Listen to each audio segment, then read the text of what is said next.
Vive de la nation, vous en savez quelque chose? Non, je ne sais pas trop. Non. Et comment dit-on? Non.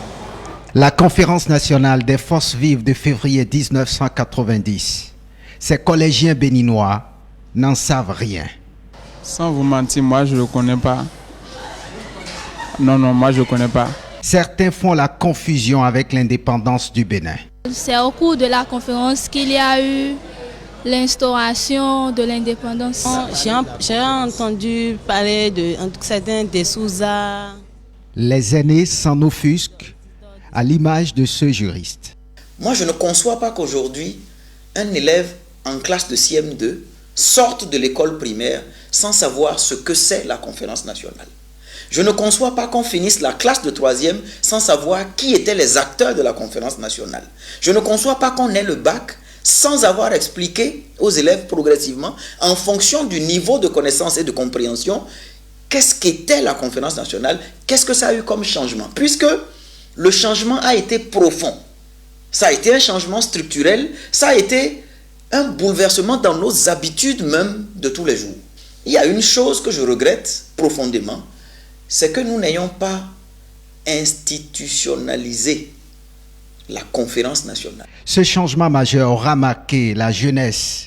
Elle considère les assises de la conférence nationale de février 1990 comme un déclic pour le Bénin. Le souvenir qu'on garde, c'est le souvenir que nous avons à un moment donné fait le choix clair d'une démocratie pluraliste et la liberté d'expression est devenue réalité, les droits de l'homme et aussi le choix de nos dirigeants à échéance régulière à travers des élections. Je pense que ce sont des éléments clés qui constituent vraiment l'essence de ce que l'on retient de cette conférence nationale. Mais déclic sur le plan économique, sur le plan social et surtout sur le plan politique.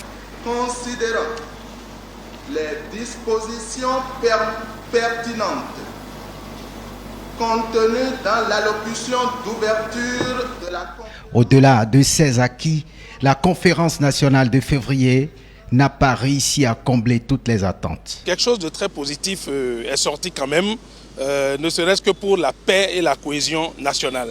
Maintenant, sur les autres aspects de ce que on relançait le Bénin en ce moment-là, au plan politique, au plan économique et socio-culturel, on va être le bilan aujourd'hui à mitiger. Ce multipartisme intégral qui devait nous conduire vers le développement nous a conduit dans le décor.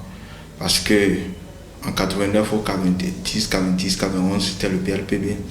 Après 90, 91 on a mis en place le multipartisme intégral. Mais en réalité c'est devenu un système de clans. Dans la vie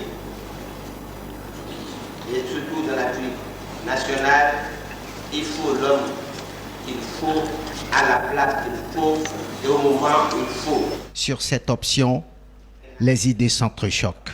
Nous ne pouvons pas créer un parti politique comme c'était le cas dans le passé.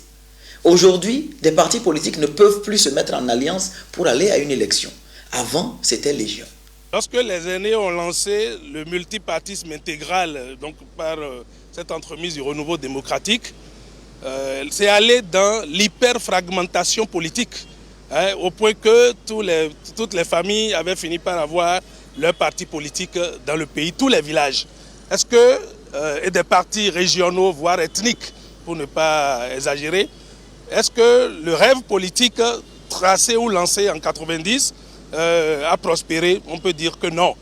Aujourd'hui, des efforts se font dans ce sens-là pour que nous nous retrouvions. Se retrouver dans le modèle politique qui découle des assises de la conférence nationale que certains trouvent convenable au contexte béninois. Ne serait-ce que les 30 dernières années, ce modèle politique nous a permis, vaille que vaille, de rester unis et de changer régulièrement nos dirigeants par la voie des élections. Même s'il y a des éléments sur lesquels il faut se pencher avec courage pour pouvoir en améliorer beaucoup plus les aspects.